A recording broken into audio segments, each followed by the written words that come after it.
Taste the Daily.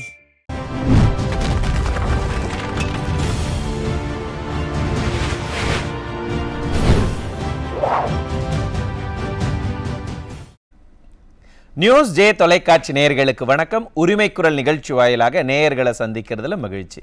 இன்றைய உரிமைக்குரல் நிகழ்ச்சியில் என்ன தலைப்பின் கீழ் விவாதத்தை நகர்த்த இருக்கிறோம் அப்படிங்கிறத சிறப்பு தொகுப்பை பார்த்து தெரிஞ்சுக்கலாம். ஜனநாயக திருவிழாவான தேர்தல் திருவிழா களை கட்ட தொடங்கிவிட்டது. வெற்றியை வசமாக்க வேண்டும் என்ற முனைப்பில் எத்தனையோ கட்சிகள் கனவு கண்டு கொண்டிருந்தாலும் தேர்தல் பணியில் மும்முரமாக ஈடுபட்டு வருவது வெகு சில கட்சிகள்தான். தேர்தல் என்று வந்துவிட்டால் எப்போதுமே முதல் ஆளாய் வந்து களத்தில் நிற்பது தமிழ்நாட்டை அதிக முறை ஆண்ட கட்சியான அதிமுக தான்.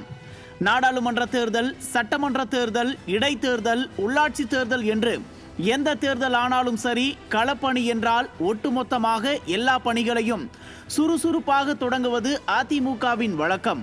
அதே பாணியை தான் தற்போது புரட்சி தமிழர் எடப்பாடியார் தலைமையிலான அதிமுகவும் தொடங்கி இருக்கிறது. தமிழ்நாடு, புதுச்சேரி மற்றும் கேரளாவில் நடைபெற உள்ள சட்டமன்ற தேர்தலை முன்னிட்டு போட்டியிட விரும்புபவர்கள் வரும் 15ஆம் தேதி முதல் விருப்ப மனுக்களை பெற்றுக்கொள்ளலாம் என அதிமுக பொதுச் செயலாளர் எடப்பாடி கே பழனிசாமி அறிவித்துள்ளார்.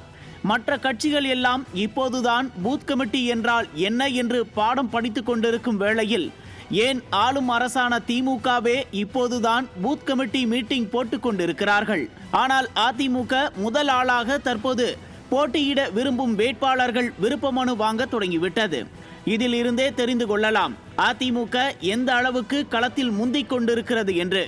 டிசம்பர் 10ஆம் தேதி நடைபெற்ற அதிமுக பொதுக்குழுவின் எழுச்சி, தொண்டர்களின் மகிழ்ச்சி, மக்களின் நெகிழ்ச்சி ஆகியவற்றால் ஏகபோகத்துக்கும் குஷியாக இருக்கிறார்கள் அதிமுகவின் தொண்டர்கள்.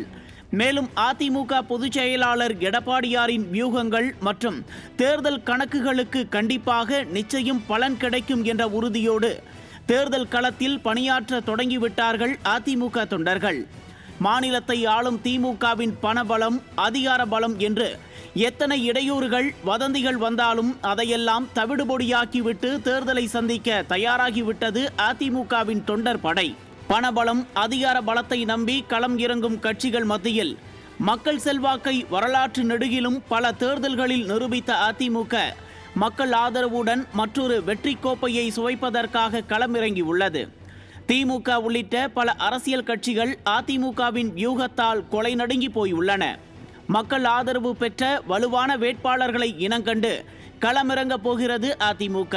அதாவது வேட்பாளர்கள் தேர்வு, தமிழ்நாட்டு மக்கள் போற்றும் அருமையான தேர்தல் அறிக்கை, கொடுத்த வாக்குறுதிகளை காப்பாற்றும் இயக்கம் அதிமுக என்ற மக்களின் நற்சான்றிதழுடன் தேர்தல் போட்டியில் தொடக்கமே முன்னிலையில் முதல் சுற்று தேர்தல் பணியில் வெற்றி பெற்றிருக்கிறது. மறுபக்கம் திமுக இந்த தேர்தலை எப்படி எதிர்கொள்ளப் போகிறது என்ற சந்தேகமும் எழுந்திருக்கிறது.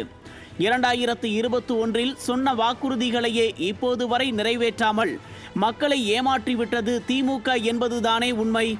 இந்த நிலையில் மீண்டும் திமுக போய் மக்களிடம் ஓட்டு கேட்டால் கடும் அதிருப்தியில் இருக்கும் தமிழ்நாட்டு மக்கள் என்னென்ன கேள்வி கேட்கப் போகிறார்களோ என்ற பயம் திமுகவினரின் மனதிற்குள் எழுந்திருக்கிறது. இதையெல்லாம் கணக்கிட்டு பார்த்தால் களத்தில் மற்ற கட்சிகளை பின்னுக்கு தள்ளி முந்துகிறதா அதிமுக என்ற கேள்விக்கு விடை தேடுகிறது இன்றைய நியூஸ் ஜே உரிமைக்குரல் நிகழ்ச்சி.